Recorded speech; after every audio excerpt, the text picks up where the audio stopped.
In this video, we're going to unlock your Sega Genesis Mini by adding every single Sega Genesis and Mega Drive game and hack game out there. Super easy to do, as fast as possible, as simple as possible. Here we go. So you will need to download the latest release of Hackhi, currently around 3.8, and if 3.9 comes out, the process should be similar. You're also going to need a third-party micro USB cable, something that you use to charge your phone will be just fine. You're also going to need 7-zip, the Sega Genesis Mini, and some sort of 16 gigabyte or larger USB thumb drive. Downloaded Hackhi, we went ahead and did 7-zip, extract it to its own folder, and here's the Hackhi. I've also pre-downloaded ROMs. This set is a mix of US, European, and Japanese, and hacked Genesis games, so it's a fairly large collection. Go ahead and get into our program. Go ahead and launch Hackhi. So it even tells you the directions. It's fairly simple, but you can follow along with me here. Now you cannot use the original USB cable, so let's go ahead, and we got one from an old controller I got. Make sure you say allow. All right, so on first boot, you'll notice that we're offline. So let's go ahead and connect the kernel. We need to install a custom kernel. Go ahead and yes, that's fine. So you can leave your controller and your HDMI cable plugged in for this, but go ahead and unplug your power supply.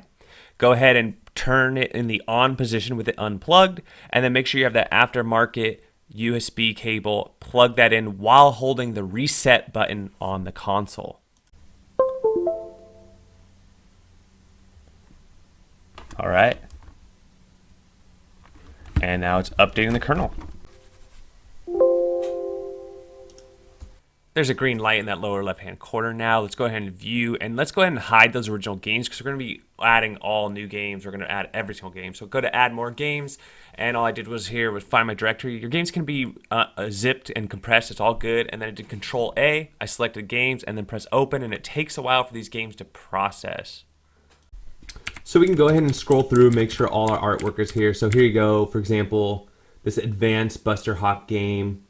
Artwork isn't there, so we can go ahead and Google for it, and there you go. We can go ahead and grab it.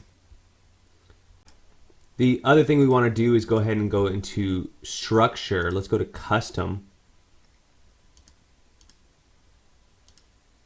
and hit that twice, and you can see right now we just have a home page with a lot of games on it, and the problem with that is it's going to be a little laggy going through this big, long list of games. So in this part, we're going to go ahead and we just made it so we had 100 games per folder. Then we're going to go back to the custom menu here, and you can see it's pretty cool, but we want to go ahead and say no folder to reset it and then split by names. And now because we did it by 100 per page, it's going to look a lot better, and we have that custom box art. What I want is my E drive. I went ahead and formatted it. I understand you could do exFAT or NTSF. Either one will be fine. It's my E drive, so I'm going to go ahead and click my E drive. Create save folder, sure. And it's going to go ahead and build and process all that for me. But off, I am going to be using a OTG cable. And basically you plug one end into the Genesis Mini. You notice you have another slot for your power.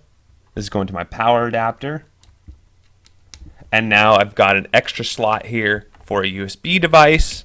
I'm going to unplug my USB device from my computer, and I'm going to plug it into this extra slot right here.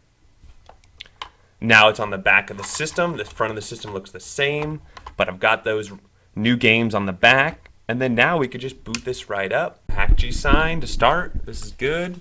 So there you have it. In just under 4 minutes, you now have a hacked Sega Mini. Now, there are lots of other things you could do with this hack. You can add other emulators and things, but let's just have a quick look. As you see, I went to my numbered. There's a couple number games, and then that last thing is a back button. You can also go back with your C button. All the settings and sorting will still work, and you can still go to spine view or front case view. You'll notice I didn't get some box art because this particular collection I imported has a ton of hacked games in it. For example, Sonic Jam 6 and Sonic Eraser. But as you see, all the regular Genesis games and Mega Drive games are on here, no problem. And so it's a down and dirty, pretty simple way to do it. Like I said, you can absolutely cater the way it shows up, have multiple folders, change the folder art, change the box art. But this is running really good. Now, there's one other thing I didn't do in this video, which is you might want to install some other Sega Genesis emulators, because there are some games that I imported that aren't going to run on the stock emulator that came with the Sega Mini.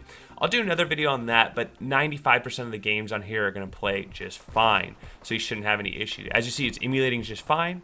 You'll still be able to use the shaders if you want. You'll still be able to hold your start button and access the save and load states, assuming you're on this stock emulator, because basically all the software is very, very similar.